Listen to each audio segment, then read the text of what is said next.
O que é que Lost, Smallville, Sobrenatural, Game of Thrones e até mesmo Todo Mundo Odeia o Chris, o que que essas séries, além de terem sido muito famosas, têm em comum? Olha, Teoria da Inspiração tá aqui de volta para te explicar. Curte aí, voltamos!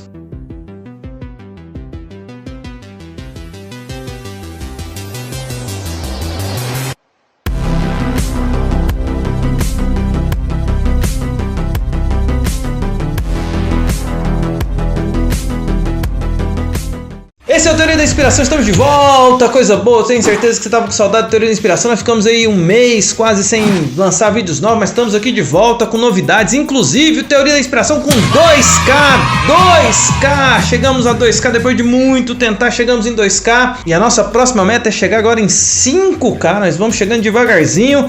E estamos muito felizes de poder estar aqui. Evidentemente, quando 2020 é um ano cheio de coisas, de dificuldades, desafios, de tribulações.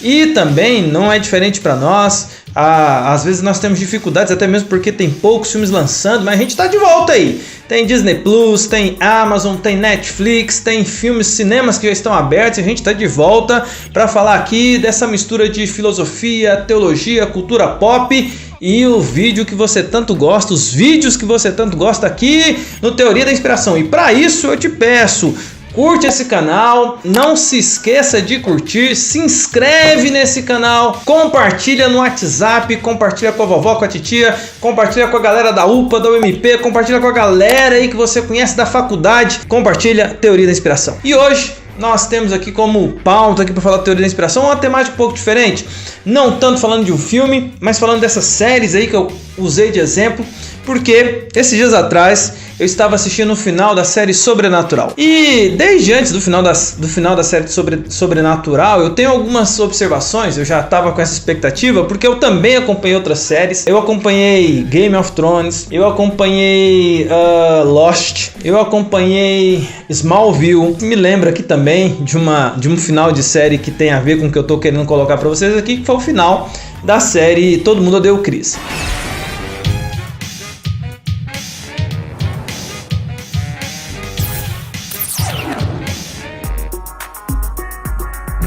E essas séries, essas séries que eu citei para você, elas têm algo em comum. E esse algo em comum é o que eu quero falar aqui sobre a temática nossa de hoje, que é como os encerramentos de séries, como o final de séries são ruins. E eu tenho uma teoria sobre isso. Todas essas séries que eu citei para vocês, elas todas têm uma mesma característica. Todas deixaram um gostinho amargo. Todas elas foram ruins. E o amargor do qual eu tô falando aqui não é um amargor de tipo assim, saudosismo, poderia ter continuado. Essas séries elas tiveram auges, mas todas elas e aí esse é o meu foco, ao contar as suas histórias de encerramento, ao apresentar os seus finais, todas elas deixaram bastante a desejar. E eu acho interessante essa perspectiva, porque quando você pensa em algo assim, quando você traz isso para o universo da teologia, eu tenho uma tese sobre isso aí. Veja bem, pausa dramática para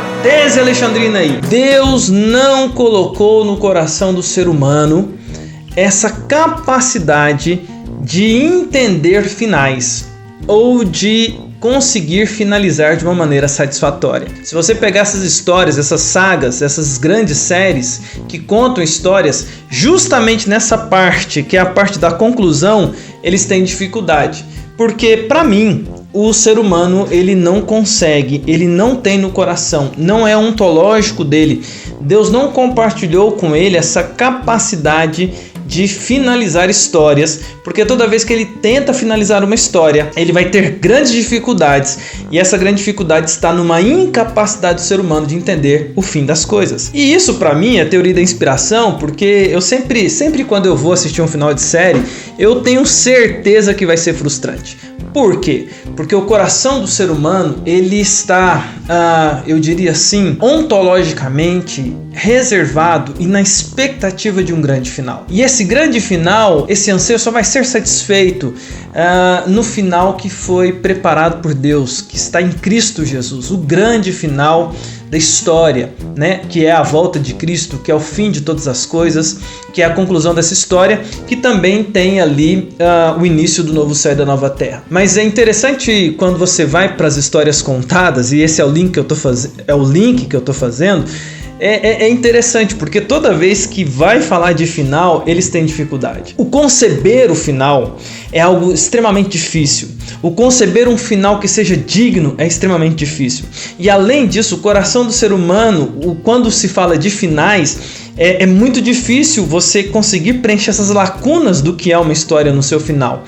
Não só no sentido do saudosismo, como eu falei no começo, mas no sentido de ser bom, de ser bem contado uma história. Como é que um conto de fada ele termina? Ele sempre termina com aquela expressão: e foram felizes para sempre, né? E toda vez que eles precisam revisitar uma história depois do felizes para sempre, é sempre interessante, porque você precisa colocar novamente um problema, você precisa atribuir queda, você precisa recontar aquele aspecto criação, queda e redenção para fazer sentido. Se você revisita uma história depois do foram felizes para sempre, você não consegue contar ela de uma maneira que o coração do ser humano seja cativado.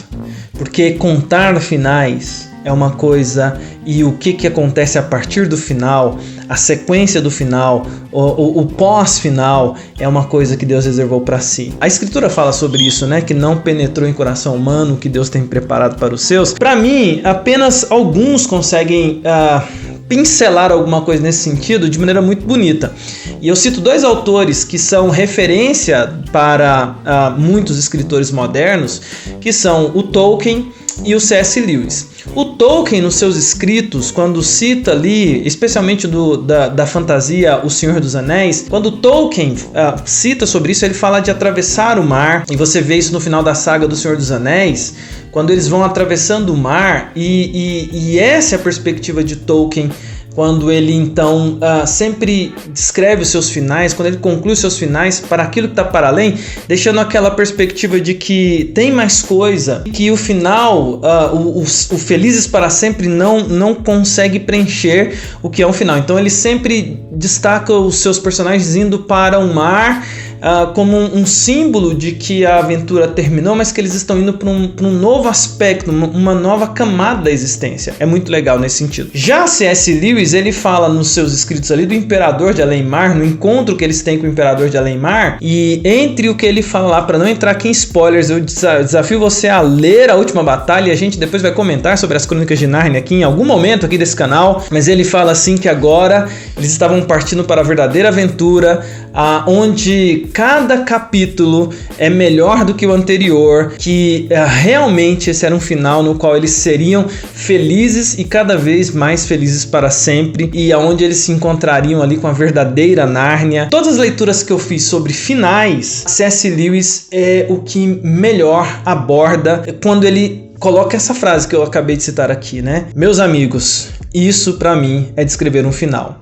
E ele só faz sentido porque, evidentemente, C.S. Lewis está buscando uma fonte, e a fonte certamente é a eternidade e uma existência para além da eternidade. E quando você busca essa fonte, você consegue buscar elementos para preencher aspectos que dizem respeito a um final que seja digno e de fato interessante, porque aponta para um cumprimento, para o clímax, para a conclusão da grande história da humanidade, que, ao meu ver, envolve a figura de Jesus. Portanto, eu estou te colocando esses aspectos aqui para você pensar comigo, porque toda vez que alguém fala sobre finais, a impressão que eu tenho é que há um vazio no coração do ser humano, porque ele tenta contar bem os finais, mas ele não consegue, justamente porque Deus não colocou isso no coração dele. Ele não consegue ir além, e para ir além ele precisa de ajuda, e a ajuda está na Escritura. E para pensar um pouquinho além, ele precisa olhar para a existência, e para entender a existência e para entender finais. E realmente o coração do homem, ele ontologicamente anseia um grande final, quando ele se encontrará com aquele que é o autor da grande história, que é Deus, e encontrar-se com Jesus Cristo para final dessa história, início de uma linda e nova grande história. E todos os outros finais que você vir daqui por diante, pode ser que sempre deixe no seu coraçãozinho uma sensação assim de, poxa, esse final não me agradou. Sabe por quê? Porque o seu coração anseia por aquele grande final que é em Cristo. Perceba isso, e eu termino com aquela palavra que foi dita um dia pelo Mestre: não penetrou no coração humano o que Deus tem preparado para os seus. De finais, Deus entende, e Ele está preparando um grande final que certamente vai mostrar para nós como é contar de maneira incomparável um final. Eu anseio por isso. E a minha expressão é uma expressão teológica para terminar, mas é Maranata. E é como eu termino esse Teoria da Inspiração de hoje para vocês, final de ano, desejando um ótimo 2021 para todos vocês, final de um ano, início de um novo ano, que seja cheio de muitas aventuras, mas lembrando que tudo isso caminha para um grande final e que esse final aconteça com o Maranata de Cristo. Esse é o Teoria da Inspiração de hoje. Muito obrigado. Se você concorda, se você viajou nas minhas ideias aí junto comigo, tem comentários a fazer, observações, coloca aí, compartilha esse vídeo, compartilha essas ideias. A gente se vê em mais vídeos daqui a alguns dias e a gente está produzindo material aí para lançar. Nos ajude aí, a gente precisa da sua ajuda. Curte, compartilha. Muito obrigado a todos que têm apoiado. Muito obrigado a cada um dos 2K de assinaturas desse canal. E a gente precisa que você curte, que você compartilhe, porque o YouTube entende que esses vídeos são relevantes e vai compartilhando aí. A gente agradece o apoio de todos que têm nos ajudado. E é isso, Teoria da Inspiração fica por aqui. E como diria Tony Stark, eu amo vocês. 3